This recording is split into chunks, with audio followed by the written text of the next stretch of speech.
আসন্ন ত্রয়োদশ জাতীয় সংসদ নির্বাচন অবাধ, সুষ্ঠু ও শান্তিপূর্ণভাবে সম্পন্ন করার লক্ষ্যে নির্বাচনী অপরাধ সশরীরে আমলে নিয়ে তা সংক্ষিপ্ত পদ্ধতিতে বিচারের জন্য সারা দেশে ৬৫৫ জন জুডিশিয়াল ম্যাজিস্ট্রেট নিয়োগ দিয়েছে নির্বাচন কমিশন।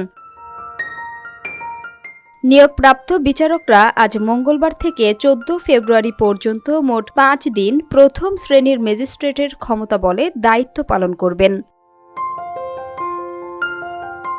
নির্বাচন কমিশন সচিবালয়ের উপসচিব মোহাম্মদ দিদার হোসাইন স্বাক্ষরিত এক প্রজ্ঞাপনে এ তথ্য জানানো হয়। প্রজ্ঞাপনে বলা হয়েছে, নিয়োগপ্রাপ্ত ম্যাজিস্ট্রেটরা ১০ ফেব্রুয়ারি থেকে ১৪ ফেব্রুয়ারি পর্যন্ত মোট ৫ দিন দায়িত্ব পালন করবেন।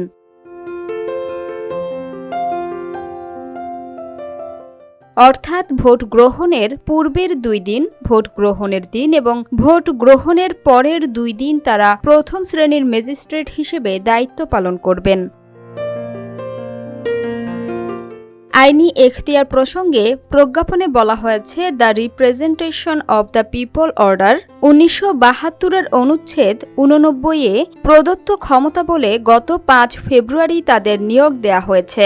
আইন ও বিচার বিভাগ এবং সুপ্রিম কোর্টের পরামর্শক্রমে জুডিশিয়াল সার্ভিসের এই কর্মকর্তাদের প্রথম শ্রেণীর ম্যাজিস্ট্রেটের ক্ষমতা অর্পণ করা হয়েছে।